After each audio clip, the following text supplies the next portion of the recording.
history during the Sumerian period. Babylon itself became one of the most famous cities in the ancient world. It was known for its cultural, political, and architectural achievements. Now, Babylon the Great is a symbolic representation of a system mentioned in the book of... Because back then, Israel, they were worshiping Baal and all idols. Like this idol that you see depicted from right here in front of her. They will bow down to these idols. The nations and our people will bow down to these relics, these statues, Baal and all of them inside the Tower of Babel. Revelation, which is interpreted as representing a powerful, corrupt, and oppressive system or city. Marduk was the chief god of the ancient city of Babylon and one of the most important deities in the Mesopotamian pantheon. He was associated with the city's political and military success. Throughout the Bible, in the prophetic books, there is a strong condemnation of idolatry, which includes the worship of foreign gods like Marduk. The Israelites were warned against adopting the religious practices of their neighbors, including the Babylonians.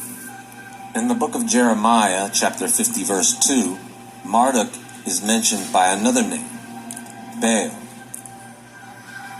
And those were the idols, Baal, and all the other relics and artifacts that they worship. Our people worship them too. They turned against the Creator and started worshiping Baal and all the other idols. So we were punished for doing so. Proclaim among the nations.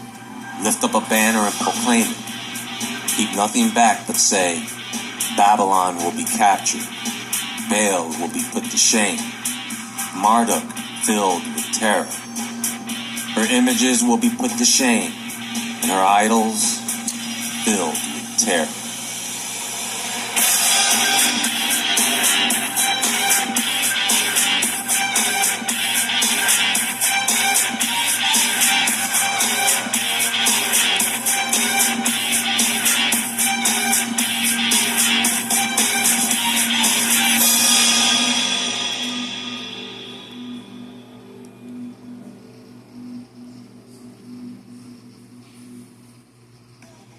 You, as the consumer, don't know where to find your mortgage scores. And so what we see all of the time is we have borrowers that come to us that say their credit score is one thing.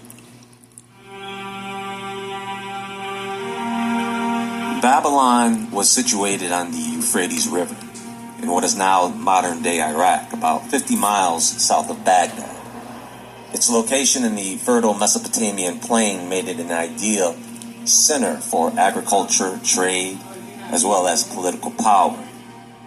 The area around Babylon was settled as early as the 3rd millennium BC, and the city began its rise during the Akkadian Empire and years to follow. The earliest references to Babylon appear in texts from the Akkadian period, but it started out as a small, insignificant city compared to other major Mesopotamian cities like Ur. Babylon's rise began in the late 19th century BC under the rule of King Sumu-abum, who established the first dynasty of Babylon around 1894 BC. Later, it was under King Hammurabi from 1792 to 1750 BC that Babylon became the dominant power in Mesopotamia. Hammurabi is probably the most famous early king of Babylon. He is best known for his codes of laws, the Code of Hammurabi, one of the oldest surviving legal codes in history. Under his rule, Babylon expanded its territory, bringing much of Mesopotamia under its control. Now, this code consisted of 282 laws. written in Akkadian cuneiform script. Rules regarding marriage, divorce, inheritance, and the duties of family members. Regulations on the ownership, sale, and leasing of land and property. Laws governing contracts, debts, and the conduct of merchants. Punishments for crimes such as theft, assault, murder, and rules about the treatment of slaves and the responsibilities of masters. One of the most famous principles in the code is the concept of an eye for an eye, a tooth for a tooth. This means that punishments were often intended to be equivalent to the offense. The code also distinguishes between different social classes, including free men, slaves, and property owners. Punishments and penalties could be different depending on the social status of the individuals involved. In some cases, the code assumes the presumption of innocence until proven guilty, with the burden of proof lying with the accuser. Now, this is the period when Babylon became a cultural and religious center, and when worship of the god Marduk began to increase. And this is when building ziggurats or step pyramids showcased their architectural achievements.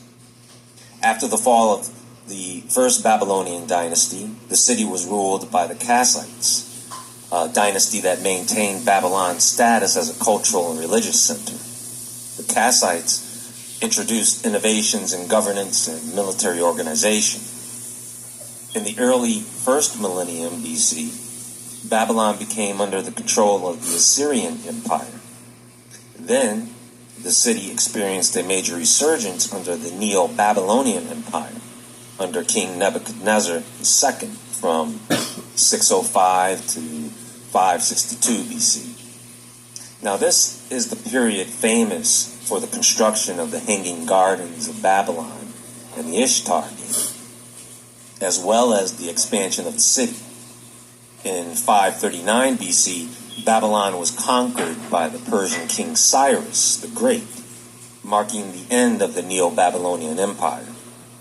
The city became an administrative center within the Persian Empire, and it began to lose its political power.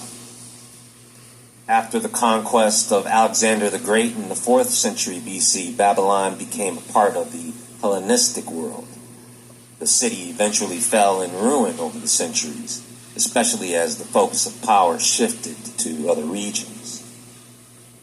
The city's legacy has been preserved in various ways, particularly the Bible, where it is often depicted as a symbol of human pride, idolatry, and opposition to God.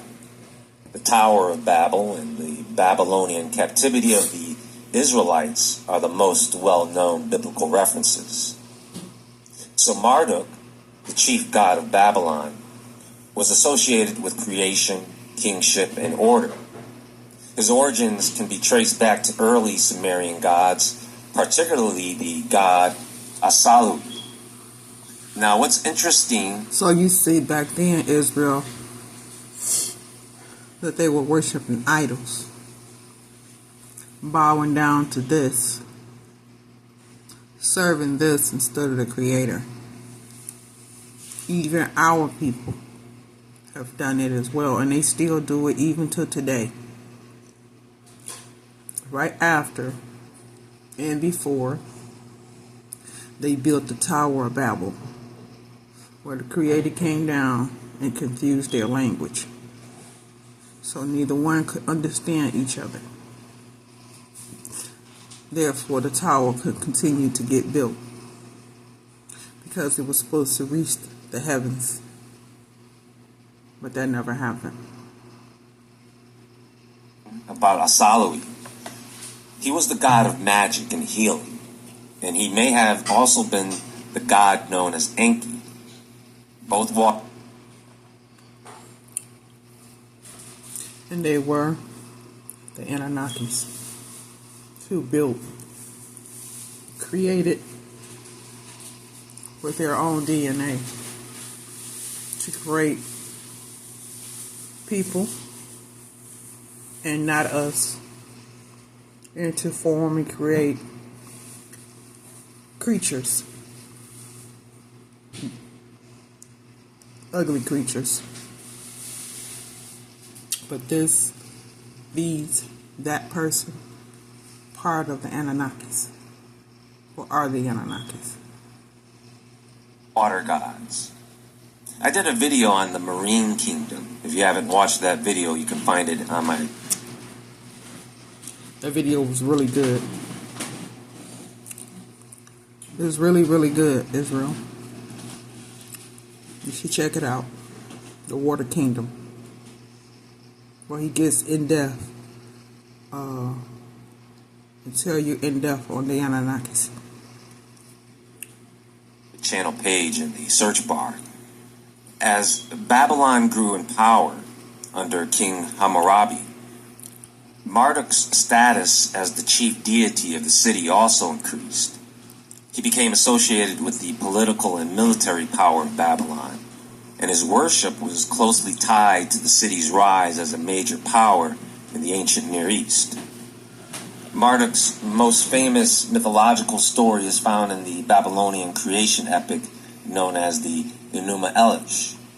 In this epic, Marduk is depicted as the hero who defeats Tiamat, a primordial sea goddess who represents chaos. So this is the sea creature here with wings. This is the Anunnaki. With some type of sword here. And here he has in his hand. This is a sword right here, a spear. This is what they used back then as weapons. This is what the fallen angel taught them. How to go to war and to use weapons. After slaying Tiamat, Marduk uses her body to create the world, establishing order out of chaos. Following his victory over Tiamat, Marduk is proclaimed the king of the gods.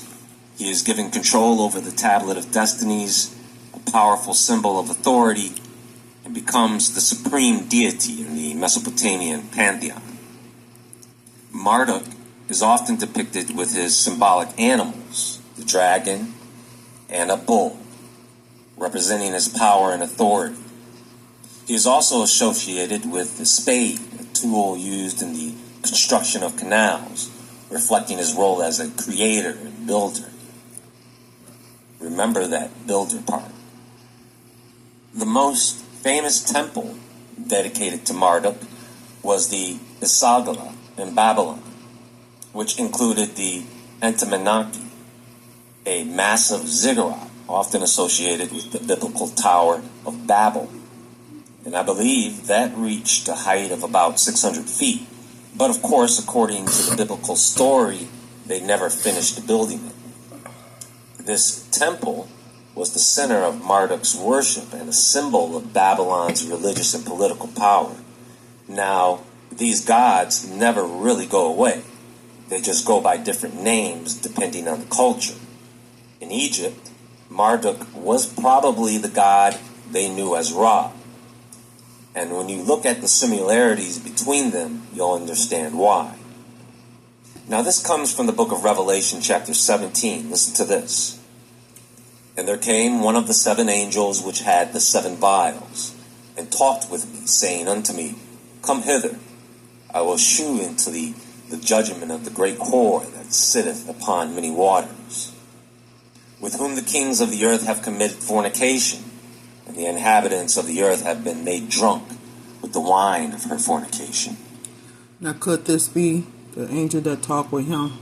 Could it have been Enoch that was shown many things? Just something to think about, Israel. When this was scriptures, the angel was talking. Could this have been Enoch that the angel was talking to, that was shown many things? Just something to think about, Israel. So he carried me away in the spirit into the wilderness, and I saw a woman sit upon a scarlet-colored beast, full of names of blasphemy, having 7 heads and 10 horns. And the woman was arrayed in purple and scarlet color, and decked with gold and precious stones and pearls, having a golden cup in her hand full of abominations and filthiness of her fornication. And upon her forehead was a name written, Mystery, Babylon the Great, the mother of harlots and abominations of the earth.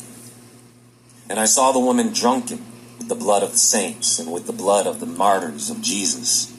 And when I saw her, I wondered with great admiration. And the angel said unto me, Wherefore didst thou marvel? I will tell thee the mystery of the woman, and of the beast that carrieth her, which hath the 7 heads and 10 horns.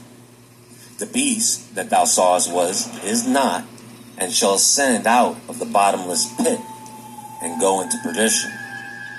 And they that dwell on the earth shall wonder, whose names were not written in the book of life from the foundation of the world, when they behold the beast that was, and is not, and yet is. And here is the mind which hath wisdom. The 7 heads are 7 mountains, on which the woman sitteth. There goes the 7 mountains again. I just did a video on Antarctica. You should watch that video. I mentioned 7 mountains in that video. And there are 7 kings. 5 are fallen, and 1 is, and the other is not yet come. And when he cometh, he must continue. It's possible Israel that he's talking about a nation. Nations. Not a person, not an actual beast, not a woman that sitteth upon the beast, but a nation of people. It's just something to think about, Israel. Let's continue. A short space. And the beast that was, and is not, even he is the 8th, and is of the 7, and goeth into perdition. And the 10 horns which thou sawest are 10 kings, which have received no kingdom as yet, but receive power as kings 1 hour with the beast. These have one mind, and shall give their power and strength unto the beast. These shall make war with the Lamb, and the Lamb shall overcome them, for he is Lord of lords, and King of kings. And they that are with him are called and chosen and faithful. And he saith unto me, The waters which thou sawest, where the horse sitteth, are peoples, and multitudes, and nations, and tongues. And the 10 horns which thou sawest upon the beast, these shall hate the whore, and shall make her desolate and naked, and shall eat her flesh, and burn her with fire. For God hath put in their hearts to fulfill his will, and to agree, and give their kingdom unto the beast, until the words of God shall be fulfilled. Now keep in mind, folks, that whenever a beast is mentioned in the Bible, they are usually talking about a large ruminant land animal, such as a horse or a cow or bull. That is why these things usually have horns. And one of the reasons why bulls and cows were considered sacred or worshipped by these ancient people. And some people still consider them sacred. Marduk was associated with the bull in Babylon, and he was also depicted with sun symbolism. Ra in Egypt was also depicted with sun symbolism. What gets me, Israel, is back then when Enki, Elu, Ra, back then at that time, why did they want to predict themselves as being animals? I don't understand. To walk around with a bull's head, bird's head, but a body of a person makes no sense. With horns. But this depict them as being in power, high stature, high status. Had to been something, Israel. Had to been something for them to want to walk around looking like an animal. Because she has I don't want to say a cow's head with horns, with the body of a person. I mean, who really does that? Is this a mask or something back then that they wore? She really does have a face of a person? I don't know. But it was just something that just came to me, and I'm thinking, excuse me, why would they want to walk around looking like an animal? Something to think about, I guess. But he was connected to Hathor, who was depicted using symbolism of a cow. Now the sun and the bull, or cow, are important here, because later, when Moses leads the Israelites into the wilderness and leaves them to ascend Mount Sinai, they melt their gold and start worshiping what? A golden calf. And of course, that came from Egyptian influence. Now you see what I'm saying back in the beginning of the video? That was an idol. That's what they were doing in Egypt. Bowing down to Baal. Bowing down to this calf that Aaron built for them. Should have never happened. Because we are not supposed to bow down and worship idols at all under no circumstances.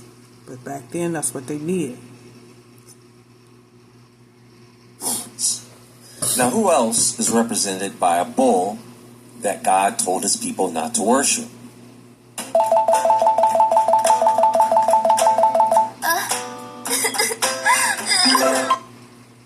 Moloch.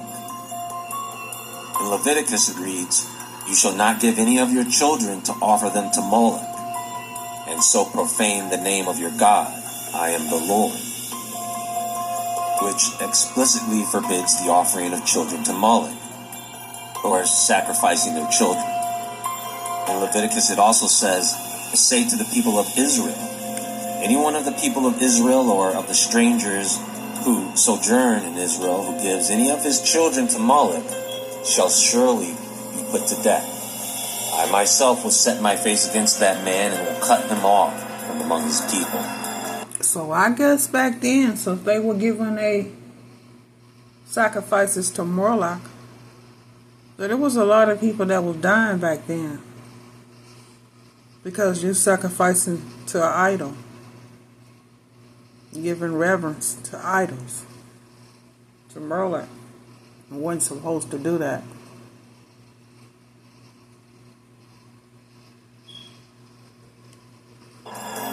This really relays the severity of the practice, with harsh penalties for those who engage in it. And in Jeremiah, it reads, "They built the high places of Baal in the valley of the son of Hinnom, to offer up their sons and daughters to Moloch, though I did not command them, nor did it enter my mind that they should do this abomination, to cause Judah to sin." Moloch and Baal are both associated with bull imagery. So, either all these deities are under the same top hierarchy of Satan, or they are all in cahoots with each other. So in the next video, Probably both, Israel. Probably both. or in the video after the next, I'm going to talk about what this all has to do with another topic that was requested, by the way, the Babylonian Talmud, the Rothschilds. And then we'll move into the topic of targeted individuals. I just wanted to lay down this foundation for you so that when I do discuss those topics, you'll have a clearer picture of what is being addressed. Anyway, that's all for now, and there is more to come. I do have a recommended video for the day.